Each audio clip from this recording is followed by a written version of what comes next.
Hi hello నమస్తే అండి. Welcome to Jhansi kitchen vlogs. ఇప్పుడు సమ్మర్ వచ్చేసింది కదండి. పిల్లలందరూ బాగా ఆటల్లో మునిగి తేలుతుంటారు. బయటికి వెళ్ళాలి, బయట గేమ్స్ ఆడాలి, లేకపోతే ఇంట్లో ఉంటే ఫోన్ కావాలి, ఫోన్లో గేమ్స్ ఆడతారని గొడవ చేస్తారు. అలా ఫోన్ కాకుండా ఎండ టైంలో మనం పిల్లల్ని బయటకు పంపించకుండా పిల్లలతోనే మనం టైం స్పెండ్ చేయాలి, పిల్లల్ని గేమ్ ఆడించాలి, వాళ్ళకి బోర్ కొట్టకుండా చేయాలి అని నేను ఒక గేమ్ని పరిచయం చేయబోతున్నాను మీ అందరికీ. పిల్లలతో మనం కూర్చొని టైం స్పెండ్ చేసినట్టు ఉంటుంది, వాళ్ళకి గేమ్ నేర్పించినట్టు ఉంటుంది, వాళ్ళకి బోర్ కొట్టకుండా ఉంటుంది. ఇప్పుడు చూడండి, ఇప్పుడు నేను ఒక 10 బౌల్స్ తీసుకున్నాను.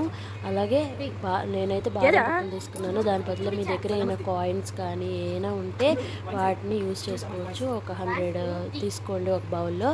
ఇప్పుడు ఇంకొక బౌల్లోనేమో నేను 1 to 10 నెంబర్స్ పేపర్ మీద రాసి మడత పెట్టేశాను. ఇప్పుడు ఫస్ట్ ఒక నెంబర్ తీయాలి.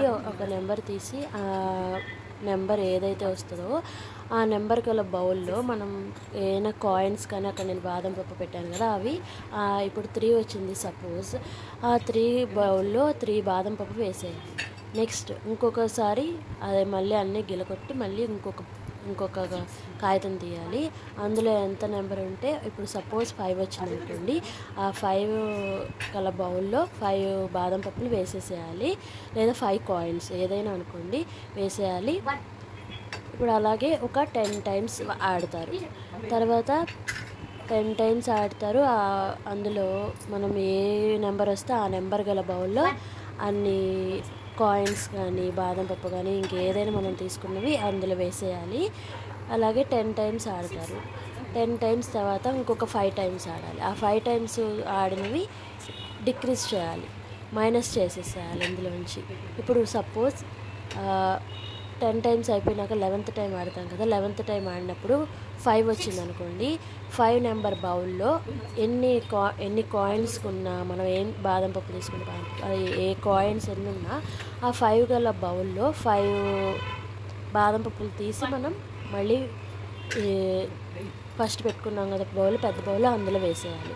అలాగే సెకండ్ టైం ఆడేటప్పుడు మళ్ళీ ఎంత నెంబర్ వస్తే అన్ని నెంబర్స్, అన్ని బాదం పప్పులు కానీ కాయిన్స్ కానీ ఏమైనా తీసేయాలి. 10 ఏమో యాడ్ చేయాలండి.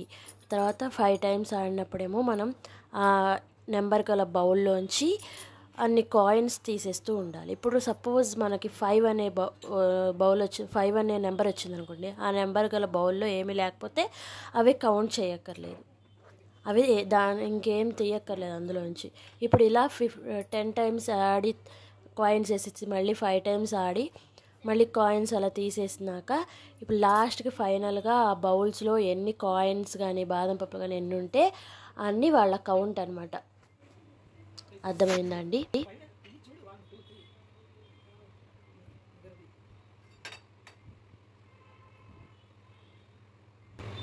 చూడండి, ఇప్పుడు మా బాబు వీడియోలో చూస్తున్నారు కదా, 10 టైమ్స్ ఆడేసాడు, తర్వాత 5 టైమ్స్ ఆడుతున్నాడు. అందులోంచి ఇప్పుడు 6 నెంబర్ వచ్చింది, అందుకని 6 నెంబర్ బౌల్లోంచి 6 కాయిన్స్ తీసేస్తున్నాడు.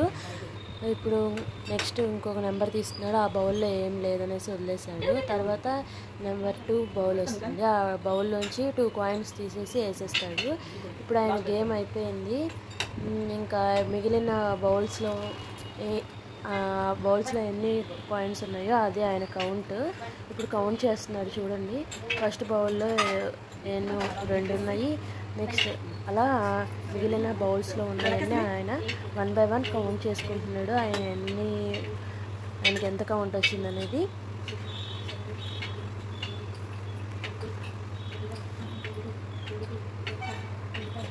ఈ విధంగా మనం పిల్లలకి గేమ్స్ ఆడిస్తడం, వాళ్ళతో టైం స్పెండ్ చేస్తూ ఉంటే వాళ్ళకి ఫోన్ జోలికి వెళ్ళరు, చక్కగా మనతోనే టైం స్పెండ్ చేస్తారు. చూడండి, ఆయన కౌంట్ అయిపోయింది, ఆయనకి కౌంట్ వచ్చేసి 34. ఇప్పుడు వాళ్ళ నాన్నతో ఆడుతున్నాడండి. ఇప్పుడు నెక్స్ట్ వాళ్ళ నాన్నే ఆడుతుంది. సేమ్ ఇదే ప్రాసెస్ తను కూడా ఆడతారు. ఇప్పుడు ఎవరు గెలుస్తారా అని వాడికి క్యూరియాసిటీగా ఉంది. వాళ్ళ నాన్న ఎక్కువ వేసేస్తుందేమో అని వాడికి భయంగా ఉంది. ఇప్పుడు సమ్మర్లో మనం పిల్లల్ని ఇలా ఆడించడం వల్ల వాళ్ళకి బయటకు వెళ్ళాలని ఇంట్రెస్ట్ ఉండదు, చక్కగా మనతోనే టైం స్పెండ్ చేస్తారు, ఫోన్ కూడా అడగరు. ఇంట్లోనే ఆడుతూ ఉంటే వాళ్ళకి బాగుంటుంది, సమ్మర్లో బయటకు వెళ్ళకుండా. ఈవినింగ్ టైం అయితే మనం చక్కగా పార్క్ అలా తీసుకెళ్ళచ్చు. అలాగే మార్నింగ్ టైం, ఆఫ్టర్నూన్ టైం అయితే ఎండ అని చెప్పి మనం బయటకు పంపాం కదండి. అలాంటి టైంలో ఇలా మనం గేమ్స్ వాళ్ళకి నేర్పించి వాళ్ళతో ఆడిస్తూ ఉంటే వాళ్ళకి చాలా బాగుంటుంది. చూడండి, ఇప్పుడు మా అత్తయ్య కూడా సేమ్ అదే ప్రాసెస్లో 10 చిట్టీస్ తీస్తుంది. అందులో ఏ చిట్టి వస్తే అన్ని కాయిన్స్ ఒక బౌల్లో వేస్తుంది.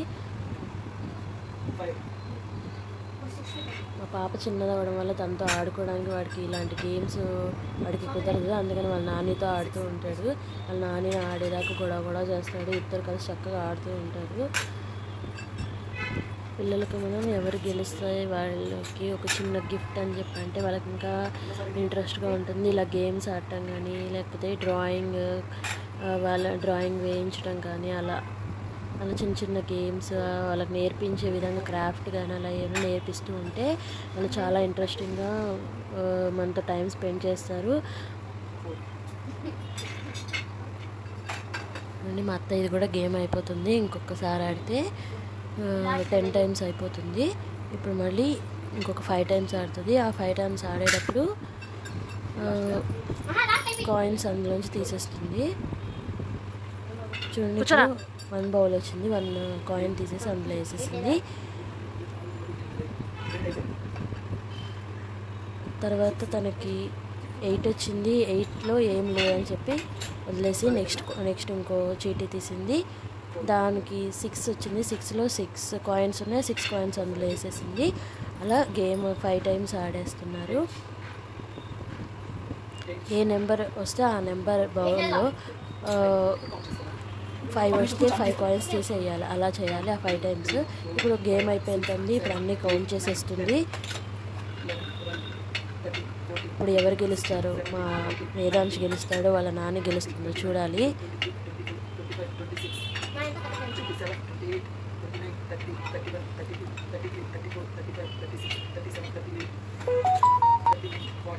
చూస్తుంటే మా అత్తయ్య గెలిచినట్టుంది. తన కౌంట్ వచ్చేసి మొత్తం 48 వచ్చింది. మా వేదాంశ్కి 34 వచ్చిందండి. చూడండి, వాళ్ళ నాన్నయ్య విన్ అయింది అని ఫేస్ పెట్టుకున్నాడు. మీ అందరికీ ఈ వీడియో నచ్చింది అనుకుంటున్నాను. ఇలాంటి వీడియోల కోసం మన ఛానల్ని చూస్తూ ఉండండి. Thank you very much.